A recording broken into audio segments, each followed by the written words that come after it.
एक बार की बात है, अफ्रीका के विशाल घास के मैदान में लियो नाम का एक शक्तिशाली शेर रहता था। लियो अपनी ताकत, साहस और ज्ञान के लिए जाने जाते थे।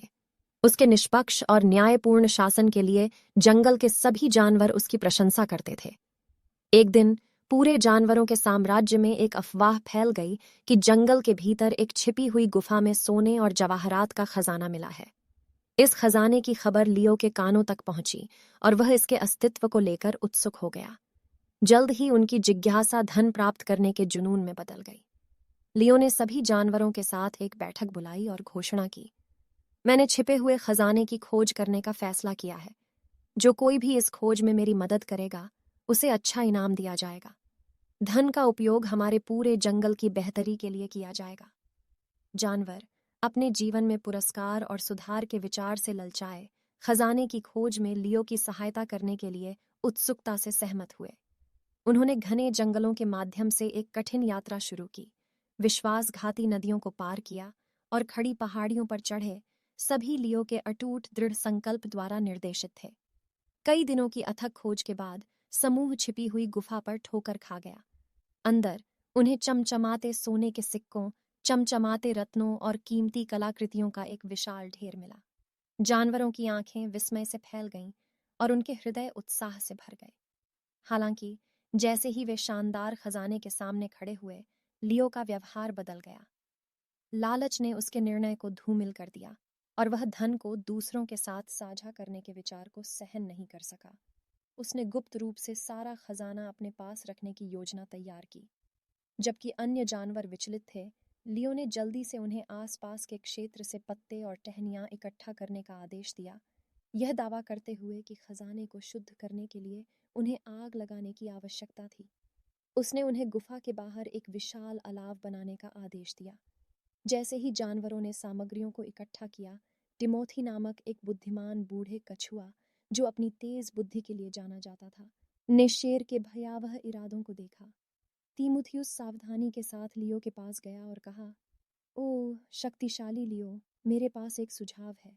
चूंकि हम एक संयुक्त समुदाय हैं, तो हम खजाने को सभी जानवरों के बीच समान रूप से क्यों नहीं बांटते? यह उचित और न्यायपूर्ण होगा और हम कर सकते हैं इसका उपयोग पूरे जंगल में समृद्धि लाने के लिए करें। लियो की आंखें गुस्से से चमक उठीं और उसकी आवाज़ गरजने लगी, तुम्हारी हिम्मत कैसे हुई मेरे अधिकार पर सवाल उठाने की? मैं राजा हूँ और मैं अकेले ही फैसला करता हूँ कि इस खजाने का क्या होगा। मेरा शासन तुम सभी के लिए समृद्धि लाएगा। टिमोथी लियो के क्रोध से अप्रभावित शांति से जवाब दिया, सच्चा नेतृत्व किसी के द्वारा संचित धन की मात्रा से नहीं, बल्कि दूसरों को प्रेरित करने और उत्थान करने की क्षमता से मापा जाता है। लालच शासकों के सबसे शक्तिशाली को भी अंधा कर देता है। याद रखें, एक सच्चा राजा निष्पक्षता के साथ शासन करता है, करुणा और हृदय में अपनी प्रजा का कल्याण। लियो क्षण भर के लिए चकित हो गया। टिमोथी के बुद्धिमान शब्दों पर विचार किया। उसने महसूस किया कि उसके लालच ने उसके फैसले को ढंक दिया था और पशु साम्राज्य की एकता और विश्वास से समझौता कर लिया था।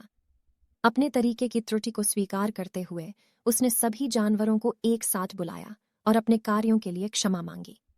लियो ने सभी जानवरों के बीच समान रूप से खजाने को बांटने का गंभीर वादा किया, यह सुनिश्चित करते हुए कि प्रत्येक को अपने धन से लाभ होगा। उन्होंने व्यक्तिगत लाभ के बजाय अपने विषयों की भलाई पर ध्यान केंद्रित करते हुए ईमानदारी और निष्पक्षता के साथ शासन करने की भी कसम खाई। उस दिन से शेर और जानवर सौहार्दपूर्वक रहते थे, धन को साझा करते थे और इसका उपयोग अपने जंगल को बेहतर बनाने के लिए करते थे। लियो एक बुद्धिमान और न्यायप्रिय राजा बन गया, जिसका सभी सम्मान करते थे और जंगल उसके परोपकारी शासन के अधीन समृद्ध हुआ।